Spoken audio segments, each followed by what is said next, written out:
Michael Collins was a 70-year-old man living in a small, quiet town in the state of Oregon, where life flowed in a measured and unhurried way. The population of the town was only 2,000 people, and everyone here knew each other. Time seemed to have slowed down in these places. The streets were rarely noisy, and the houses with white fences and well-kept lawns lined the winding roads leading to the center of town. Little changed here, and the local residents were accustomed to the simplicity and regularity of life. Michael had always been a modest and not particularly sociable person. After his wife passed away 10 years ago, he became even more withdrawn, preferring solitude over the company of others. He maintained a small circle of acquaintances, mostly consisting of neighbors with whom he exchanged a few words from time to time, and a couple of old friends with whom he occasionally met over a cup of coffee at the local diner. However, such meetings became increasingly rare. Michael was not socially active, but he was known as a kind and helpful person who was always ready to lend a hand if someone knocked on his door. His home was a true reflection of his personality, cozy and well-maintained. Michael's house stood on a quiet street, surrounded by green trees and blooming shrubs, but his garden was his real pride. In his backyard grew old apple and peach trees, and bright flower beds of roses and peonies bloomed nearby. The garden was his sanctuary. He found peace there, spending hours tending to the plants. In the summer, when the trees were laden with fruit, Michael would often share fresh apples and peaches with his neighbors, modestly brushing off their thanks. Michael's life flowed calmly and predictably. Every morning began with a cup of black coffee on the porch, where he listened to the birds sing and enjoyed the coolness of the early morning. As he grew older, his health began to decline, and he had to visit the local hospital for regular checkups. He knew all the doctors and nurses in this small medical facility, where every patient felt at home thanks to the friendly atmosphere. One morning, as usual, Michael went to see his doctor. That day, he felt a bit worse than usual, and upon entering the waiting room, he sat down on one of the soft chairs lined up against the wall. He looked around and noticed a young nurse he hadn't seen before. Blonde, with a kind smile, she was bustling around the reception desk, warmly greeting patients. She looked no older than 30. Her radiant smile and friendly demeanor instantly made her stand out from the familiar faces. She spoke with a slight accent, which intrigued Michael. Though Michael noticed the young nurse, he didn't engage her in conversation. After seeing his doctor, receiving the necessary recommendations, he headed for the exit. As he opened the door to the hallway, fate seemed to smile at him. He accidentally bumped into that same young nurse. "Oh, excuse me," she said with a sweet smile, stepping aside to let him pass. Michael smiled back, but instead of leaving, he decided to take the opportunity and speak to her. He rarely started conversations with strangers, but this nurse seemed so sincere and kind that he felt surprisingly at ease. "No worries," he said. "Have you recently started working here?" "Yes, my name is Svetlana," she replied with a slight accent. "I'm from Russia. I recently graduated from medical school and am now interning here at the hospital. It's a bit unfamiliar, but I really like it here. Everyone is so kind." Michael nodded, continuing the conversation. "It's rare to see new faces in our town," he said with a smile. "Nice to meet you. I'm Michael." "Nice to meet you too," Svetlana said. "I'm happy to be here. I've met many good people. I hope I can help those in need of care." Michael felt a warm sensation in his chest. He hadn't felt such ease in conversation for a long time. Svetlana was so sincere and good-hearted that for a moment he forgot about his age, his ailments, and his loneliness. "Well, good luck to you in your new position, Svetlana," he said. "You're sure to make life easier for the patients." "I already feel that myself." Svetlana smiled gratefully and wished him a good day. As Michael left the hospital, he found his mood unexpectedly lifted. He felt that Svetlana's smile had left a trace on his soul, filling his day with warmth. On his way home, he reflected on how simple human interaction could brighten even the most ordinary day. Michael couldn't recall the last time he had enjoyed a conversation so much. Upon returning home, he, as usual, busied himself in his garden, but thoughts of the young nurse lingered in his mind for a long time. It wasn't often that he met people with whom conversation was such a pleasure, and Svetlana had clearly left an impression on his heart. After his visit to the hospital, life continued as usual for Michael. One day he went to the local store for groceries. The streets were deserted, as was often the case on quiet weekday mornings in their small town. Michael loved these moments, the serenity, fresh air, and the steady pace of life. When he left the store with two large bags full of groceries, he felt the cool autumn breeze on his face. The bags were heavy, but he didn't mind. Despite his age, Michael was still strong enough to carry them himself. However, as he took a few steps down the street, Svetlana approached him. He immediately recognized her, the kind nurse he had recently met at the hospital. "Michael!" she called out cheerfully as she caught up with him. "Oh, those bags look heavy. Let me help you with one." Michael turned and smiled at the young woman. "Oh, it's all right. I can manage," he replied, not wanting to burden her. But Svetlana insisted. "Come on, it's on my way anyway, and it's no trouble at all. Please, let me take one." Slightly embarrassed by her insistence, Michael finally relented and handed her one of the bags with gratitude. "Well, if you insist," he said with a smile. They walked together along the quiet street. Svetlana carried the bag easily, and they struck up a casual conversation. "I had a feeling you weren't from around here," Michael began, looking at her with interest. Svetlana laughed, catching his playful tone. "Yes, you're right," she replied. "I came to America 5 years ago on a student exchange program. I loved it here so much that I decided to stay. I finished medical school and now I'm working here at the hospital." "So you're only 25?" Michael asked, slightly surprised by her maturity and confident demeanor. "Yes," Svetlana confirmed. "I knew I wanted to be in medicine since childhood, and the opportunity to study here in America felt like a real gift." Michael nodded, remembering how he too had once been full of energy and ambition. He looked at Svetlana and noticed that youthful passion in her eyes, something he hadn't seen in those around him for a long time. "And what about Russia? Don't you miss home?" he asked. "Sometimes, of course," Svetlana admitted, "but I love it here so much that I'm planning to build my future in America. There are so many opportunities here, and I feel like I can really make a difference." Michael could sense that Svetlana wasn't just being polite. She was genuinely open and full of enthusiasm. He was glad to see young people like her striving for something greater. They continued to talk about life in America, how Svetlana had adapted to the new culture, and how, despite the differences, she had found her place here. As they approached one of the houses, Svetlana stopped. "It looks like I'm already home," she said, slightly surprised at how quickly time had flown. Michael smiled, equally surprised by the coincidence. "Oh, that's no problem. I live just 2 blocks away from here," he replied, nodding toward his house. "Thank you for your help, Svetlana," he said, taking back the bag. "You're a real gem. It was a pleasure talking to you." "The pleasure was mine, Michael. See you around." Svetlana gave him a warm smile and headed toward her house. Michael watched her until she disappeared behind the door, and with the groceries in his hands and a light heart, he walked back home. He felt an inner warmth spread through his body. Svetlana was unusual. Her kindness and openness reminded him of something long forgotten. When he got home, Michael unpacked the groceries and, pouring himself a cup of tea, stepped out into the garden. He sat on his favorite bench under one of the old apple trees and gazed at his well-kept garden, where everything was in perfect order. The cooling evening air was filled with the scent of autumn flowers, and the sky slowly darkened. He took a sip of the hot tea and began to reflect. Today's meeting with Svetlana had unexpectedly stirred feelings in him that he hadn't experienced in a long time. He couldn't remember the last time he had talked to someone so freely and easily. Since his wife's passing, his life had been filled with loneliness and routine. He had grown used to the silence of his home, to his regular gardening tasks, and to his solitary evening walks. All of it brought him a certain peace, but at the same time it created a sense of emptiness. The conversation with Svetlana had awakened something in Michael that he thought he had long lost. Her youth and cheerfulness reminded him of his own younger days, a time when life seemed full of possibilities and happiness. He remembered how he and his wife used to talk as well, easily and with a smile, enjoying the moments together.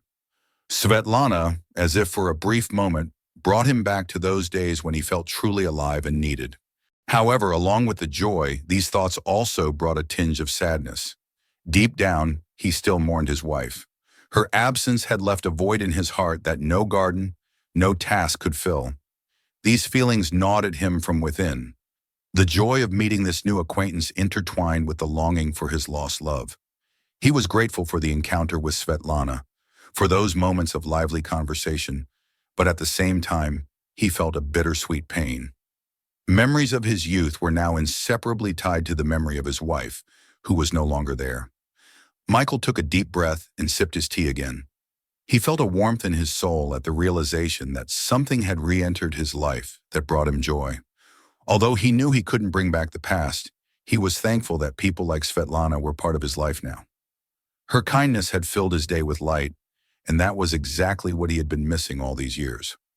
After their chance meeting at the store, Michael and Svetlana's friendship began to develop naturally and effortlessly. Svetlana often found herself in the same places as Michael.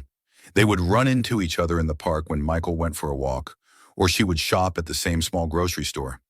Each time they met, their exchanges were filled with warm smiles and brief conversations, which over time grew longer and more personal.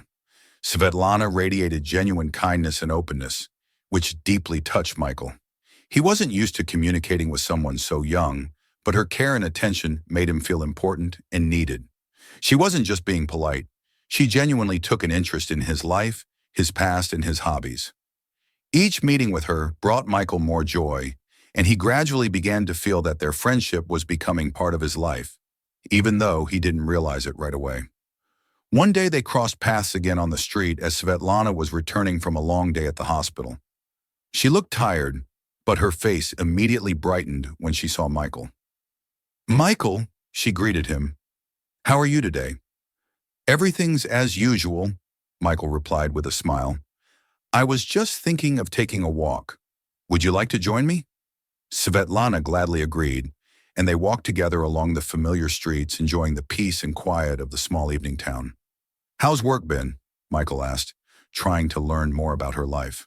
"Good," Svetlana replied. "Sometimes it's tough, but I really love what I do. Every day I feel like I'm doing something important, helping people. It's very fulfilling." Michael nodded. He was pleased to hear how Svetlana spoke with such passion about her profession. It reminded him of a time when he too was full of enthusiasm, building a life with his wife when they were just starting their business. Although these memories brought him a little sadness, they didn't feel as distant anymore. Talking to Svetlana seemed to bring him back to those days when he was younger, full of life and dreams for the future. One evening, after one of their walks, Svetlana invited Michael in for tea. They sat on the veranda, enjoying the coolness of the autumn evening. "You know, I often think about how different our lives are," Svetlana began as they sat down at the table. "I came here from such a different world. Sometimes it's hard for me to understand what's in store for me here in America. But I'm glad I've met people like you, Michael." Michael felt a little shy, but smiled in response. "To be honest, I didn't expect us to become friends either," he said. "It's unusual, but very pleasant. I haven't felt this lightness in a conversation with someone in a long time." They continued their conversation, talking about Svetlana's future plans and Michael's past. Each time they spoke, Svetlana learned more about who Michael had been in his younger years, about his wife and their life together. Her attention and interest in his stories made him feel important. He enjoyed sharing memories that had long been buried under the weight of loneliness. Svetlana, on her part, shared her life in Russia, about how her family supported her ambition to become a doctor. Michael listened to her stories with interest, comparing her experiences to his own. Her sincerity and optimism inspired him, and he began to notice how his friendship with her was helping him cope with the loneliness that had haunted him for so long. Over time, they began to meet more often. Svetlana would sometimes visit him after work, bringing homemade treats or making tea. Michael, in turn, was always happy to see her at his home, especially when they would sit in his garden together and talk about life. He felt that these meetings were giving him a renewed sense of purpose and joy in life. Their short conversations gradually became longer, and with each exchange they learned something new about each other. Svetlana, despite her youth, turned out to be a surprisingly mature and wise conversationalist. She would talk about how difficult life had been for her in Russia. Her family wasn't wealthy, and life in their small town had been full of hardships. "Life in Russia was tough," Svetlana once said, as they sat on her veranda, sipping tea after one of their walks. "My parents always worked so hard, but there was barely enough money for the basics. There wasn't much work, and the pay was low. I decided to become a doctor because I always wanted to help people. But studying was also difficult. The university often lacked textbooks and computers, and sometimes the power would go out. Michael listened intently, admiring her determination. "And what about the winters?" he asked with a smile. "I've always heard that Russian winters are brutal." Svetlana laughed, memories of her childhood sparkling in her eyes. "Oh, definitely. The winters were snowy, freezing, but as kids, we didn't care. My friends and I played outside all the time. We went sledding, had snowball fights, and built snow forts. Even when the temperature dropped to -30, it didn't stop us. We were kids and everything seemed like an adventure," Svetlana said with a smile, her eyes lighting up with memories of her childhood. Michael listened with interest, imagining a young Svetlana joyfully playing in the snow with her friends. "In America, we have snowy winters too, but I remember my childhood a bit differently," he said. "We didn't have such harsh cold, but life was tough in its own way. When I was a boy, we didn't have televisions or gadgets. My friends and I spent our days running around the outskirts of town, playing hide and seek or fishing in the local lake. Sometimes we'd wander into the woods to pick berries and mushrooms." Svetlana listened attentively, imagining how difficult it must have been to live in America in those times when even things like televisions or phones were rare. "But it was a wonderful time," Michael continued, lost in thought. "We weren't spoiled like kids today, but we found joy in simple things. When the snow came, it was a celebration for all the children. We went sledding and had snowball fights too, although our winters weren't as harsh." "I think," Svetlana said thoughtfully, "that despite all the hardships, childhood is always a bright memory. Even when life is difficult, children's games and joy can distract you from the worries." Michael nodded in agreement. "You're right. Back then, the world seemed so vast and full of possibilities. Though it was hard at times, especially during the war and post-war years, we found joy in simple things, in nature, in friendship, and that gave life a special meaning." They exchanged memories, as if revealing new worlds to each other. Svetlana told stories of how her family lived modestly, how they sometimes had to choose between food and essential items. She recalled the long, cold evenings when they all gathered around the stove to keep warm and sang songs, trying not to think about the hardships. Despite everything, she spoke of those days with warmth because they shaped her character and taught her to appreciate every achievement. Michael, in turn, spoke about how hard it was in America during his youth. The Great Depression and World War II had left their marks. He remembered how his family lived frugally, often saving on everything just to make ends meet. He talked about how, as a boy, he helped his father around the house and in their small garden, and how he dreamed of traveling and adventures, which seemed so far out of reach at the time. "It's amazing," Svetlana said after one of their conversations, "how our lives were so different, but in some ways they were similar. We both grew up in tough conditions, yet we still found joy in small things, whether it was snowball fights or playing outdoors." Michael smiled in response. "I think that's life. It can be harsh, but if you look at it from the right angle, you can find joy even in the hardest times." As time went on, their meetings became more frequent and natural. Svetlana would sometimes stop by Michael's place after work, and they would drink tea in his cozy garden, discussing life. Michael was glad to have such an earnest friend, someone who not only listened to his stories but also shared her own. They enjoyed comparing their life experiences, reminiscing about their childhoods, talking about how the world had changed, and how, in the end, different countries face similar problems. One evening, when they were sitting on Michael's veranda again, Svetlana brought a bottle of red wine to brighten up the cool autumn evening. The wine was warm and rich, just like their conversations. They laughed, recalling moments from their childhood. Svetlana told stories about building snow forts and having snowball fights with her friends, while Michael shared memories of summer vacations, swimming in the local lake, and having adventures in the woods. Each sip of wine deepened their understanding of one another. At one point, a silence fell between them, but it wasn't awkward. On the contrary, it was filled with something exciting, something significant. Their eyes met, and in that moment, it was clear that their connection was more than just friendship. When Michael gently took Svetlana's hand, His touch was tender, but there was tension in it. Svetlana smiled softly and gave his hand a gentle squeeze, as if confirming that she felt the same. In that moment, their hearts seemed to beat in unison, and their breathing grew deeper and slower. They both realized they had crossed a line, from friendship into something more. As they stood up from the veranda, they still felt a mixture of excitement and uncertainty. For Michael, this was a new and unexpected experience. Feelings he thought had left him long ago suddenly returned with incredible strength. He felt joy and slight confusion, as if his heart had come alive again. Svetlana, too, was full of emotions she had never experienced in this way before. She looked at Michael with warmth and care, and in her soul, a tender yet strong feeling had begun to grow. When they entered the house, every movement was filled with this inner anticipation and joy. Michael couldn't help but notice how Svetlana trembled slightly, but her eyes shone with confident tenderness. At that moment, all his doubts dissolved.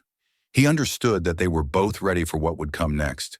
Their laughter and whispers echoed through the quiet house, and in every smile and every glance, there was something much deeper than words could express. As Michael and Svetlana moved through the rooms, their hands met again, but this time the touch was more confident, more sensual. They both realized that a new, deep bond had formed between them. Their hearts were overflowing with emotions: fear, joy, excitement. But most of all, there was the feeling that they had finally found each other. At that moment, Svetlana felt a lightness and freedom she had never experienced before. Michael was not just a friend to her. He had become someone who understood her, who could share her inner world. Her heart, once full of anxieties and questions, had now found peace. When Michael leaned in to kiss her gently, Svetlana realized that this wasn't just passion. It was a real feeling that had slowly grown between them. Michael, in turn, was overwhelmed by emotions he had suppressed for a long time. Everything inside him seemed to collide: memories of the past, of his wife, of all he had lost, and at the same time, the joy of realizing he could still feel such strong emotions. He had thought that these moments were far behind him, that with age his life would become just a series of calm, quiet days.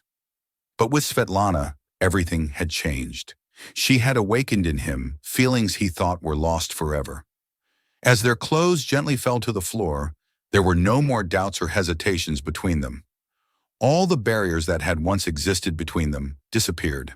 They both knew that their connection went far beyond physical attraction. It was something deeper, something that had developed over the months they had shared their lives with each other. In those moments, Michael felt all his inner fears dissolve. Svetlana was here, by his side, and he knew that they had found something special. This wasn't just passion. It was mutual support, understanding, and trust that had grown between them day by day. Their feelings reached a peak when they completely gave themselves to one another. At that moment, nothing existed for them except their emotions and their deep connection. They were both overwhelmed with joy and warmth that filled their hearts. Michael and Svetlana finally understood that they had found what they had been searching for, a true bond that went beyond words. As they lay in bed, their bodies intertwined and their hearts beat in unison. Michael gently ran his hand through Svetlana's hair, feeling the softness of her locks as if he were touching something fragile and precious. Svetlana snuggled closer to him, feeling his warmth and care, which for her was like a quiet harbor after many years of loneliness. The room was filled with silence, interrupted only by their quiet breathing and the soft rustling of the sheets. "This was wonderful," Svetlana whispered, her voice full of tenderness and satisfaction. Her eyes were closed and a faint smile remained on her face, expressing deep joy. Michael, holding back his emotions, smiled and kissed her on the forehead. At that moment, he felt younger than he had in decades. It was as if life had returned to his heart.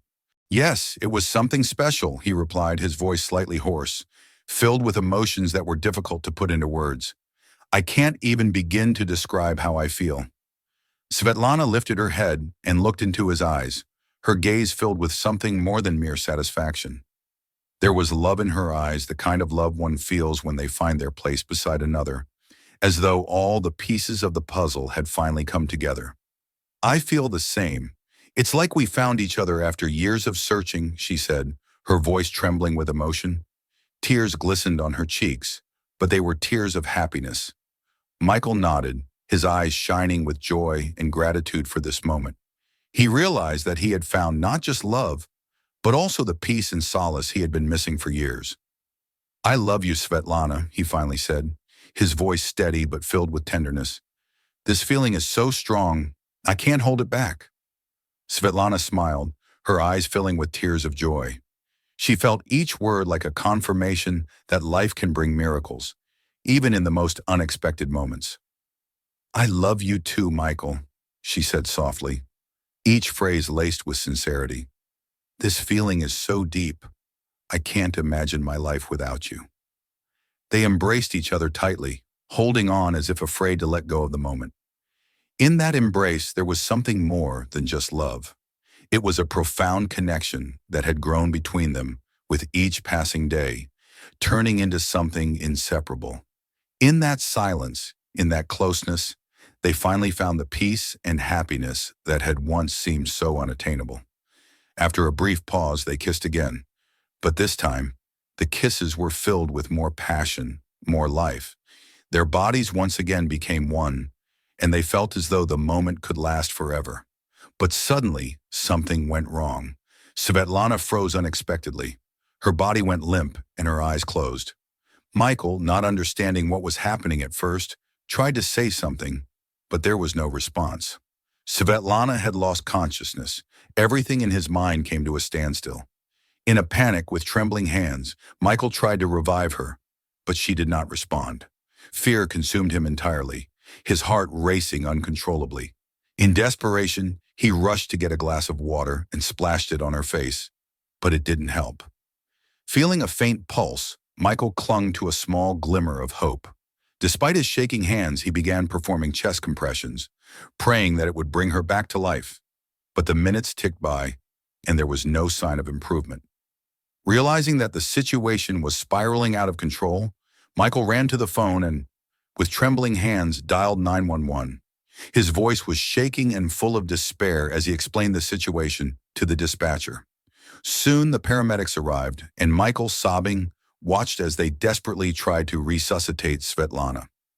Time seemed to stretch endlessly, and every move they made felt like it lasted an eternity. "Come on, please, please, wake up," he whispered, standing aside, watching them work. His body trembled, his hands clenched into fists, and his mind refused to accept the grim reality unfolding before him. The paramedics did everything they could, but after 7 minutes, they pronounced her dead. The doctor's words felt like a hammer blow to his heart. Michael couldn't believe what he was hearing. His world in that moment completely collapsed. He felt as though everything he loved, all the joy and happiness he had found over the past months, was slipping away from him, and he was powerless to stop it. His heart raced wildly, and his mind was blank. He just stood there, frozen, unable to move, as if everything around him had come to a halt. The police, summoned to the scene, entered the room, surveyed it, and began asking questions. But Michael could barely speak. His voice trembled. He stammered, and his thoughts were scattered as he tried to explain how the evening had started, how they had shared a bottle of wine, how they had talked about life, how everything had been so wonderful, and then how Svetlana had suddenly lost consciousness. Although the police didn't directly suspect Michael, they began to harbor doubts. It seemed strange to them that a young woman could voluntarily engage in a relationship with an elderly man. However, they had no evidence of wrongdoing, so they followed standard procedure, taking photographs of the room, collecting Svetlana's belongings, and announcing that her body would be sent for an autopsy. When they left, leaving Michael alone in the house, he sat on the bed and buried his face in his hands. Tears streamed down his cheeks, and he couldn't stop them. His heart was shattered as if someone had ripped a piece of it out. He thought about every moment spent with her, every laugh, every touch. Now it all seemed distant, as if it had happened in another life. He sat there in complete silence, surrounded by his thoughts and memories, feeling as though his world had completely fallen apart. In that moment, he realized that his life would never be the same again.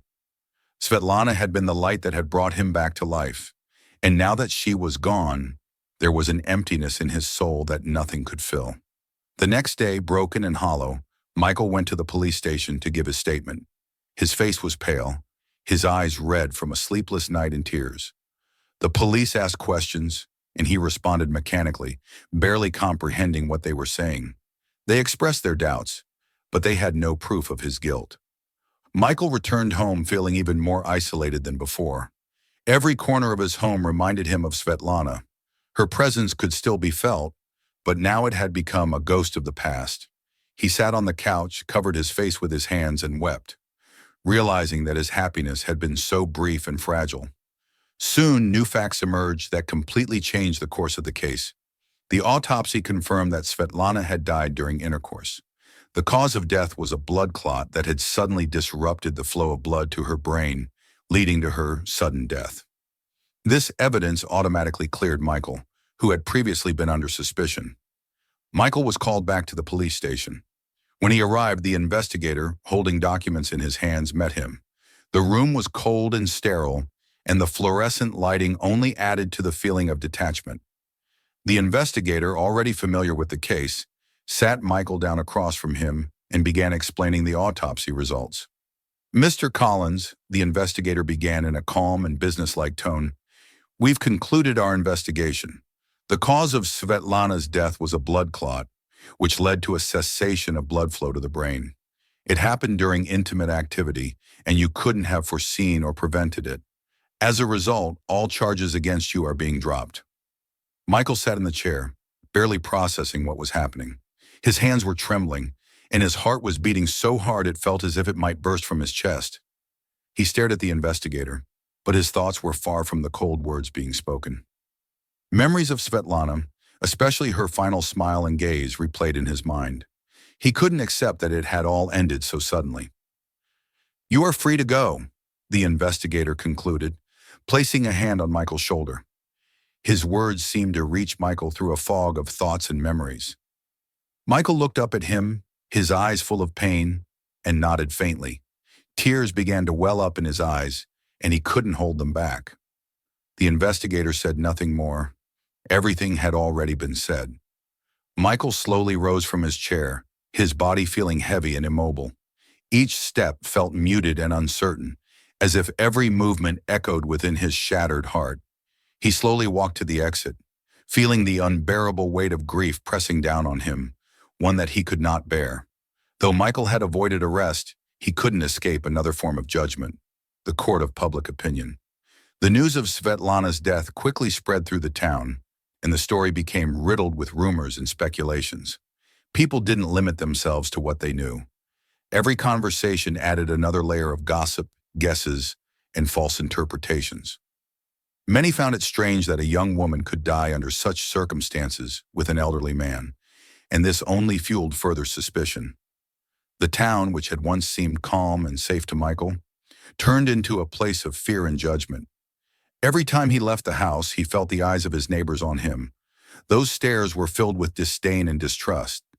Even those who had previously greeted him warmly on the street now barely nodded, avoiding eye contact. Whispers behind his back, pointing fingers, hidden smiles. All of this became a constant backdrop to his life. In the town's shops, on the market, and in the park, he was the subject of endless discussion. People gossiped about how an old man could have drawn a young woman into such a relationship.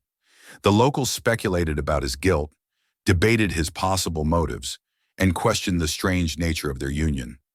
Although many understood that what had happened was an unfortunate accident, even more people continued to judge him.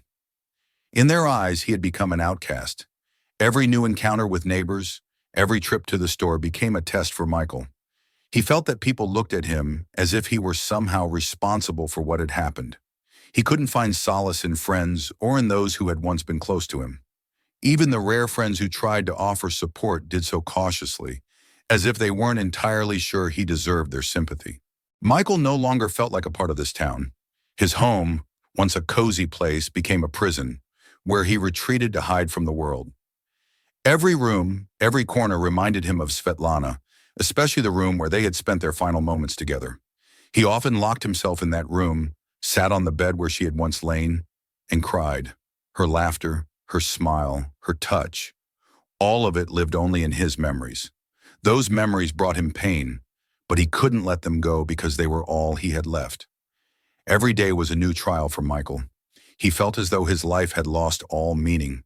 His love had left him so suddenly, so unfairly, leaving behind an emptiness that nothing could fill. He tried to find the strength to go on, but each day brought him more pain and loneliness. Michael began avoiding people, afraid of their looks and judgment. He stopped going to the store, stopped taking walks. His world had shrunk to the four walls of his home.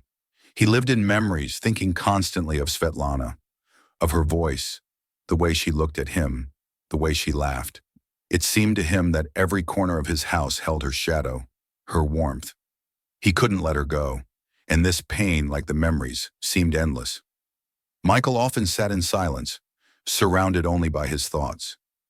His life had become a torturous recollection of what had been and what would never be again. He had not only lost Svetlana, he had lost himself, and with each passing day, this realization consumed him more and more. He also became increasingly aware of how deeply rooted stereotypes and narrow-mindedness were in his small-town society. Those who had once been his friends, those who had known him for years, had now turned their backs on him. They couldn't or didn't want to understand that what had happened between him and Svetlana was more than just a physical relationship. It was a real love, sincere and deep, one that defied simple explanations. The society in which Michael lived wasn't ready to accept that love knows no age. They viewed his relationship with Svetlana through the lens of their prejudices and outdated stereotypes. For them, the age difference between the two seemed wrong, unnatural. They couldn't understand that age is just a number. It doesn't define the strength of feelings, the sincerity of affection, or the depth of love. They were fixated on external appearances, completely ignoring the inner world of two people who had found each other in this vast and often unjust world. Michael often wondered why people were so quick to judge those who didn't fit into their expectations. Why were they so afraid of what lay outside the bounds of their usual understanding? Why did love between an older man and a younger woman seem so unacceptable to them? Michael knew the answer. People were accustomed to living by rules they hadn't set themselves, but they obediently followed them, afraid to step beyond. But love knows no boundaries. It doesn't obey age, time, or social norms. For Michael and Svetlana, their feelings were real and sincere, even though those around them couldn't understand that. Their love was what gave them the strength to live and to believe that they had found each other for a reason. They shared their deepest thoughts, and every moment they spent together was filled with warmth and tenderness. But society refused to accept that love. Instead of seeing something beautiful and bright in their relationship, they chose to judge. They only saw the external signs, the age difference, the violation of norms. People couldn't understand that love isn't about age or external characteristics, but about what happens in the soul. Michael and Svetlana had found peace and support in each other, but for society, their relationship became a subject of mockery and distrust. Michael didn't blame them for it. He understood that stereotypes were deeply ingrained in people's minds, but his heart broke over the fact that instead of understanding and compassion, they had been met with disdain and judgment. He often thought about how difficult it must be for people who choose love that goes beyond society's norms. After all, it's always easier for society to judge than to try to understand. Love is more than age. It is a bond between two souls that defies explanation. It is the ability to see in one another what others fail to notice. But for those who view the world through the lens of stereotypes, that seems impossible. They see only numbers, only the external facade, without attempting to look deeper, without wanting to see the true essence. Michael knew that their love had been real, and though Svetlana was no longer by his side, her love, her warmth, and her sincerity stayed with him forever. He continued living with the memory of her, of the moments they had shared. And despite the judgment of others, he knew one thing. Their love was stronger than any stereotype or prejudice.